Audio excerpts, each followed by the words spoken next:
Welcome to this Museum Midday. We're joined by Boyd Porter, a retired wildlife management biologist for Alaska Fish and Game, who resides here in Ketchikan, Alaska with his wife Diane. With a bachelor's degree in biology from the University of Alaska and a master's degree in wildlife management from the University of British Columbia, Boyd realized his childhood dream of working with wildlife. Passionate about the outdoors, he spends his leisure time exploring saltwater waterways around Ketchikan while engaging in fishing, hunting, and hiking. Boyd is also a dedicated educator, teaching forest and deer ecology, as well as firearm, hunter, and bear safety to students and the community. Beyond his wildlife pursuits, Boyd is an accomplished artist who is currently focused on creating unique knives with handles made from natural elements, including fossil mammoth tusk, 400-million-year-old fossil corals from nearby Prince of Wales Island. He markets his knives as functional art, emphasizing their durability for field use and aesthetic appeal for display.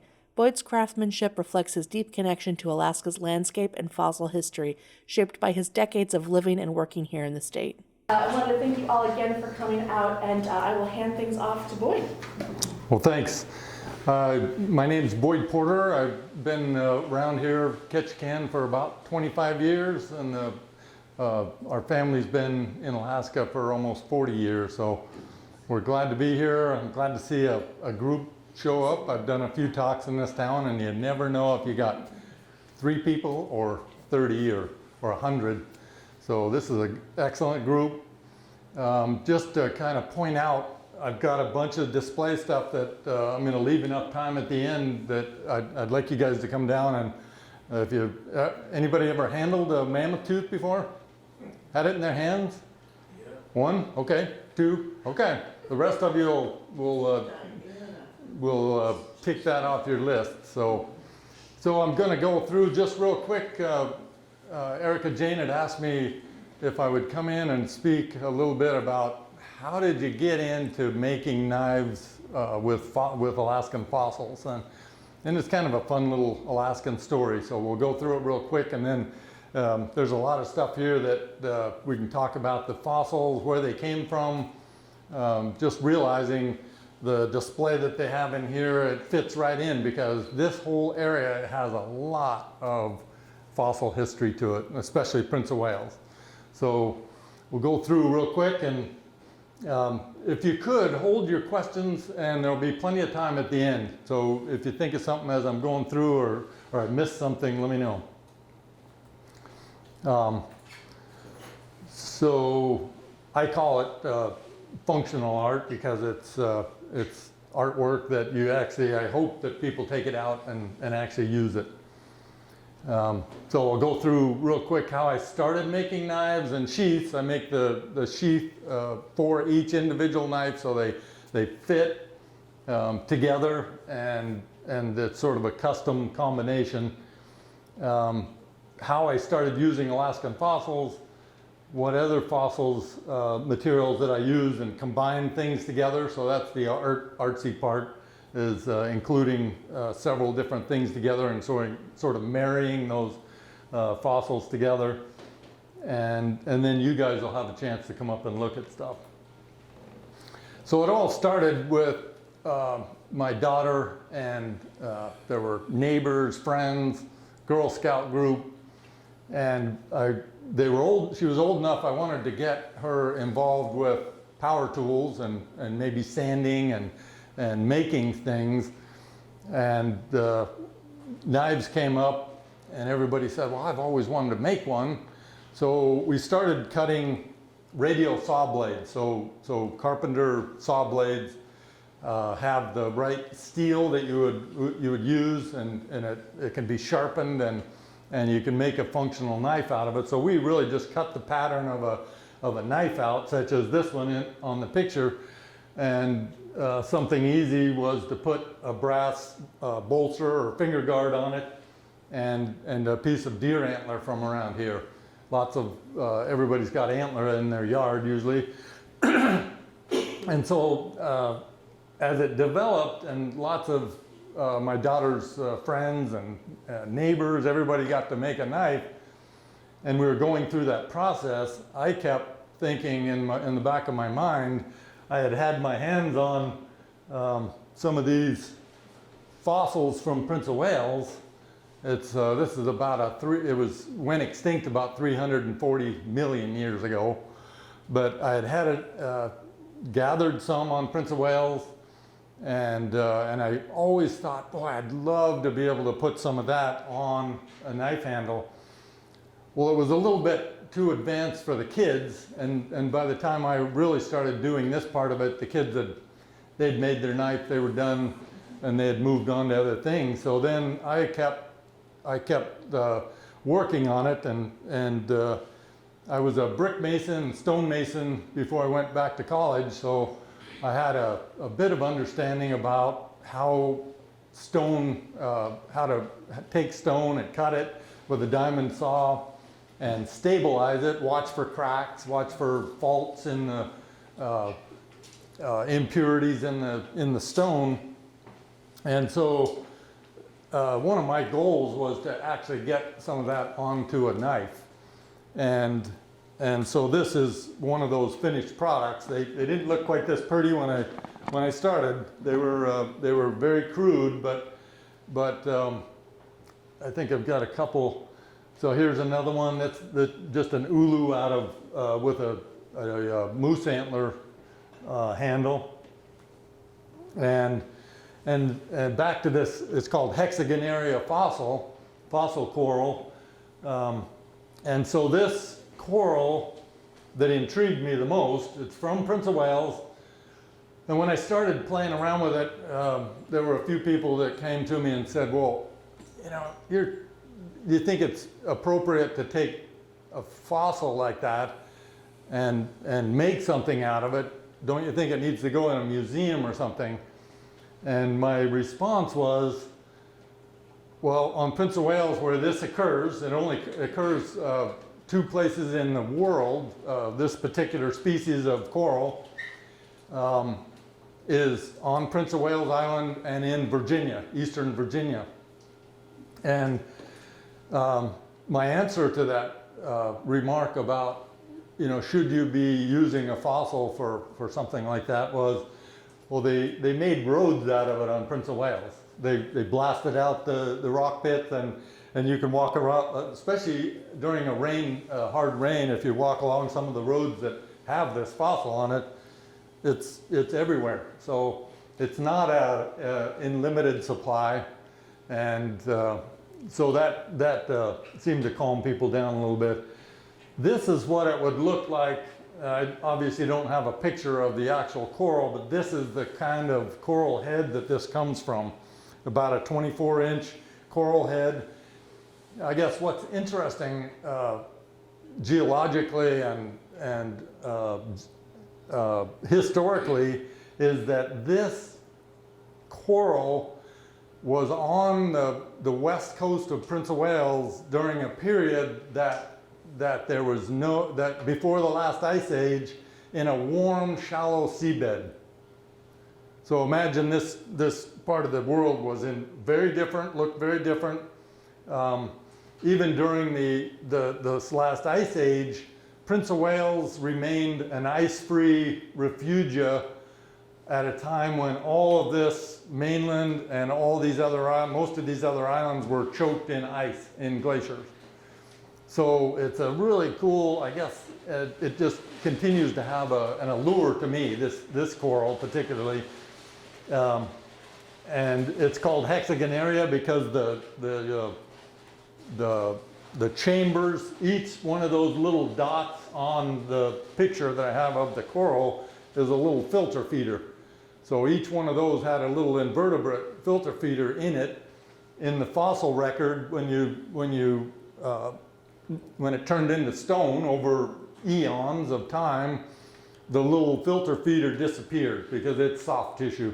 There's nothing hard enough to remain in there.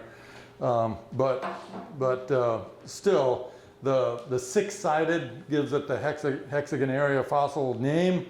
And it just, if you look at it up close and you'll have a chance, it's almost jewelry-like around the outside of each of those chambers. So pretty cool fossil record. And so that's that knife I was just showing you. You can see, you know, I've taken a pretty raw piece of stone And all of that is I start the cuts on a diamond saw, a wet saw.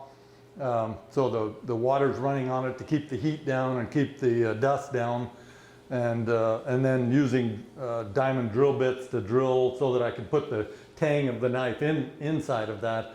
So a little bit of work involved, but I succeeded in my goal of getting that coral onto a knife, and so then the first ones were quite crude, and this is an example of one you can look at later. Radial saw blade, I was still in that mode. I hadn't gone to a more modern blade, but this was the very first one that I actually got a handle on and convinced myself that it was a doable project, and then I moved on. So then this is sort of the next generation, I call it, of Boyd Porter knives, and then I was able to mix it up with, so you've got doll sheep and hex fossil. This is bison horn, doll sheep, and so that's the art part of it, is doll sheep, bison horn, adding things together and making sort of a artistic handle out of it. So then I started looking at some of these other fossils, and these are Cronoidea, or cronoids. They're on Prince of Wales around the Craig area. And when I first saw pictures of them, I thought that they were an animal. It's actually a plant, and when they come up in the fossil record, so the tentacles are, it's a starfish family, and so those tentacles, or legs they look like, are the only thing that show up in the fossil record, and it shows up kind of like this. It's still a pretty cool fossil. The cronoids are to me kind of an interesting looking critter, and to realize that, you know, this was in the Prince of Wales area. When you go around Prince of Wales, the next time that you're on Prince of Wales, almost every rock pit that they shot to build the logging roads has some form, some sort of fossil in it, whether it's a shell fossil, you know, there's clam fossils, there's all kinds of invertebrates. But take a look. I mean, it's almost invariably every rock pit has something in it. So it's a treasure trove, really, of fossils. And when you come up, this is a knife made from those cronoid fossils, and it actually has some pink in it, and so you can look at it when you come up. The goal is to get you guys up here and hands-on. In all my education and talking, my goal is to get this stuff into people's hands.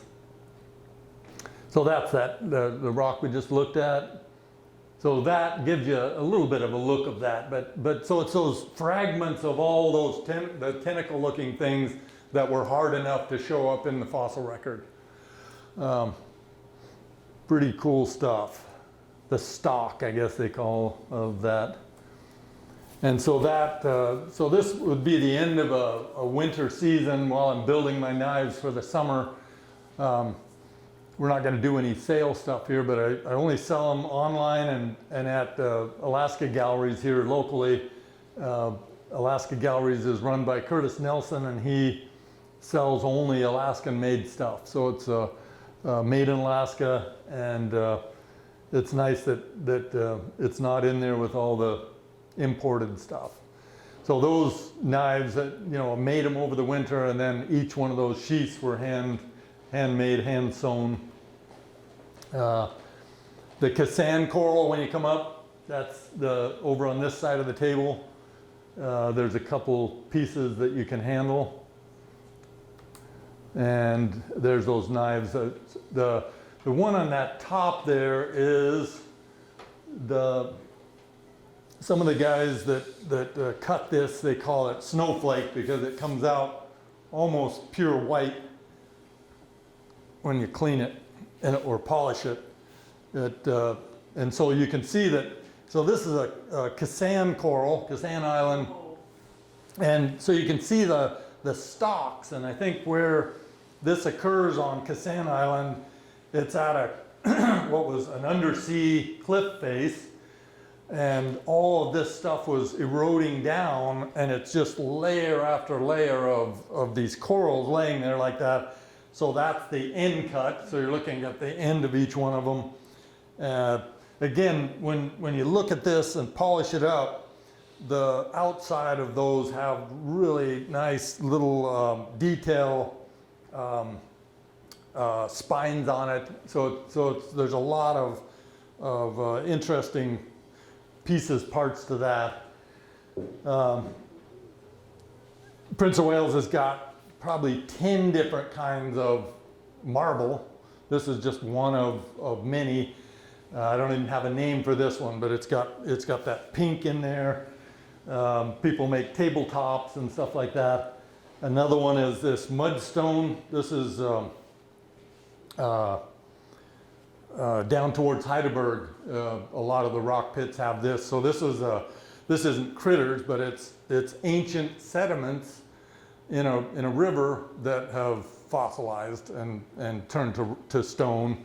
And they have really cool patterns in them themselves. So I just brought that wet rag because it makes most of these fossils kind of pop so you can see them. So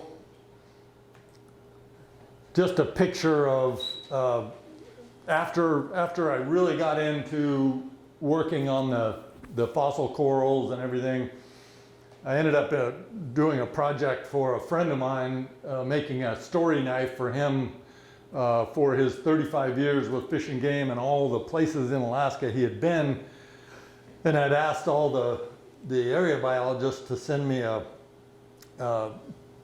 moose antler or representative pieces from their area. And one of the guys up in Kotzebue sent me a part of a mammoth tusk and a mammoth tooth. And I got hooked on mammoth teeth because they are so amazing. Just that they last through the fossil record. That's why this picture is of a Pleistocene. Now we went from sort of the Devonian geologic period. Now we're way up to Pleistocene, more modern.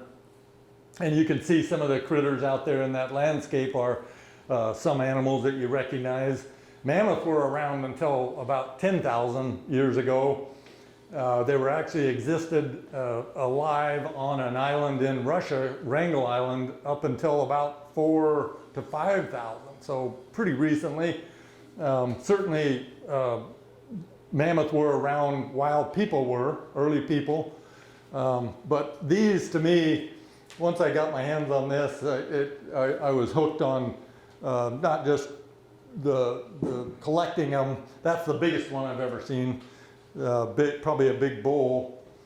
But they range from this size. So this would be a baby mammoth. And they've shed their teeth 6 times before they're 6 years old. So it's pretty rapid. They go through their baby teeth. So you'll see these different sizes when you come up. And then this would be sort of a medium size. These guys were grazers, so they're only 4 teeth in their whole mouth. And so those big teeth are just grinding massive amounts of grass out on the steppes, they call it, where they lived. And then different than mastodon. So there's mastodon and mammoth. Mastodon would be a browser that they're eating vegetation that's above the ground and more woody materials. Their teeth are a bit different. When you come up, this was one of my favorites. It's a mammoth jaw. It's a lower jawbone with 2 teeth. So I just told you there's only 4 teeth in a mammoth's mouth ever, but this is an example of the exception of that, where I call it my frozen moment in Pleistocene time, because This bigger tooth is pushing the baby tooth, or you call it a baby tooth, so it's pushing that baby tooth out and off. So, you know, potentially this wasn't even, this was deposited, just the animal didn't die, it just came out on a shedding. They get the last set of teeth at about 23 years old, and then they just wear them out, and you know, a mammoth, even in good health or fairly good health, would have only lived to be 50, maybe something over 50, whereas modern elephants, you know, they, without people chasing them around and sticking spears in them and stuff, can live up closer to 100 years old. So anyway, that's how I got into the mammoth, and then everything else fit together. You know, the same thing, people were saying, oh, geez, aren't mammoth teeth in short supply? Should you be cutting them up? And there's lots of it on the market. I either buy them or trade for them. But what I wanted you to see in that picture is just all the different shapes and sizes, and like this one's sort of like that great big one I had there. The root systems are different. Look at the roots in this one, don't look anything like the roots there. Individual variation probably, and different age groups of mammoth with those teeth. There's some more teeth. You know, some of these guys, you can buy them like that, but I've never seen one quite that big, so that one's not going to get cut up. And that's what they look like. So when you come up, I brought a few knives just to show nature's already done some of the artwork for me. It's the minerals and the soils that are around where that animal or tooth or whatever was deposited in the soil and covered up. It's the minerals that determine the colors that are displacing the cementum and dentin of the teeth. So just this contrast is what I wanted you to see, how brown and white that one is. This one got some greens, and you can actually do it. There's actually a scale that you can show what the minerals were that represented in the teeth. You know, they do it with wood fossils, and so you can tell that you know, all the minerals, the reds and the greens and stuff like that are indicative of particular minerals. Pretty cool stuff. And so I don't color anything. People do take these and put them into a vacuum and pull different colors into them, but to me the natural colors are more interesting. One other critter that was around about the same time, woolly rhinoceros. I had never even heard much about it till I started reading. They were around about the same time. Pretty big critter, and lo and behold, you can actually buy pieces of woolly rhinoceros bone. I've put some of that on knives before. It's not as interesting as mammoth and stuff, but it's still a legitimate fossil, and some people like it. Steller sea cow, I'm just about done. Steller sea cow was an animal that George Steller discovered on his voyages back in the 1700s. They were looking for the Northwest Passage and ended up on Kayak Island by Cordoba. He got to spend 11 hours around on American soil, and then they pulled out of there. They were headed back. As winter was coming on, they were headed back towards Russia. They'd already been gone 1.5 years at sea, and they shipwrecked in the Commander Islands on their way back to Russia. And in the huge storm, they snapped both of their big anchors off and rolled over a big reef. So there was no way they were going to get that ship out of there. And the crew that was survived up to that point, you can imagine they were not eating well. And Bering actually died on the island. The island has Bering's name now. But what kept them alive was these sea cows that they found. It was a docile 30-foot dugong manatees, what people are familiar with. It looked a lot like a manatee, and they were able to go out and harpoon them, pull them on shore. They said the meat lasted for a long time, tasted like veal, and so it actually saved their lives. And so George Steller had the only specimen with him at the time. He was an extremely good naturalist, and he had done drawings, but he also took one of these and stuffed it. He had one mounted that he wanted to take with him. Well, when they took parts off of the big ship and made a smaller ship that they could sail away in, they had to cut their load back, and that got thrown. So there's no existing specimens of this animal, but I do have bones. There are bones up there, because after those guys rescued themselves and got back to Russia, they told everybody in Russia about the Steller sea cows. Well, all these ships that were headed for the fur seal and sea otter harvest, hunting, coming down to take them away from the natives, the native Alaskans, they went there, and so the harvest picked up. They hunted them to extinction within 17 years. So it was probably a small remnant population of these Steller sea cows that they happened to shipwreck nearby, and so they're gone. But these fossils show up, and I guess National Marine Fisheries guys, I've asked them many times, how do I tell if this is whale or Steller sea cow if somebody's selling it like this? And they wouldn't test it, but some of my friends that I worked for marine mammals doing my graduate work, and they went to Bering Island and picked up some of these big rib bones. So I know some of these are Steller sea cow. I can't prove it with DNA because I'm not going to pay thousands of dollars to test it, but it's different. It's way more solid than a whale bone. So anyway, there's questions, and I'll take some questions, and we're going to move these tables just real quick, just slide them out a little bit so that you guys can get up, stretch your legs, and have a look at this stuff.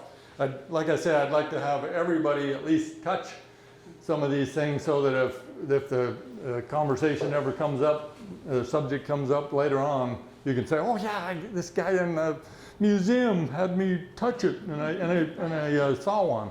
So thanks a lot for coming, and I appreciate your everybody coming out. Say that one again. Can you talk about the legality of collecting fossils and repurposing them?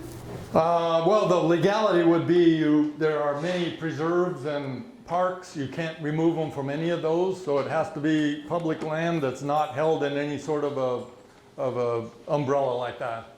And my shameless plug too, for those of you who are interested in that subject, next month, so December, that first Thursday, our Museum Midday program will be with Michelle Gray, talking about citizen science and public lands and fossil collecting and that sort of thing. So get curious and come out again. Question, anybody except for the museum people that we already went through this, see if you can tell me what this is. This is the test question.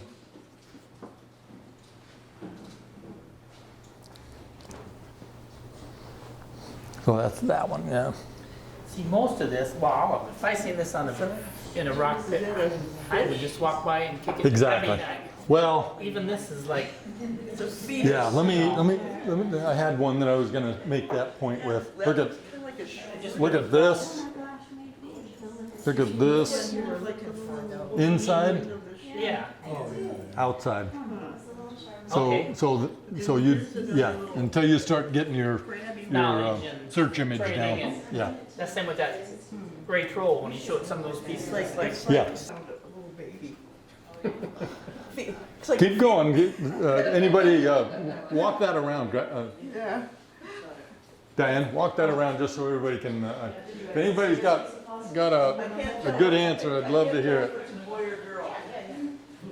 That's pretty That's interesting, You Tricia. said you started out with saw blades. What are you using now for metal? Now, saw blades for the stone, I use a diamond saw blade with no water on all the mammoths. Now, you can't use the saw blade or the water on the tooth because it'll wash out some of that really pretty stuff that's in there. It'll ruin it. Oh my, is that ever a cute little thing? So that's a neck knife. Okay, so you take it to the bar with you, right? Well, that's not. I suppose. In case there's trouble. But then, Over like in your coat. In Craig, Uh-huh. you take it to the hill bar. Yeah. Yeah. But like in your coat or in your waders, so you don't have to, you're digging down to try to get your knife. You already know what it is, don't you? People are saying, well, what if I drop it? Well, now you're not going to drop it. Or if you're skinning or something like that and you had your hands were wet, you wouldn't lose it. You know, The best steel I can buy.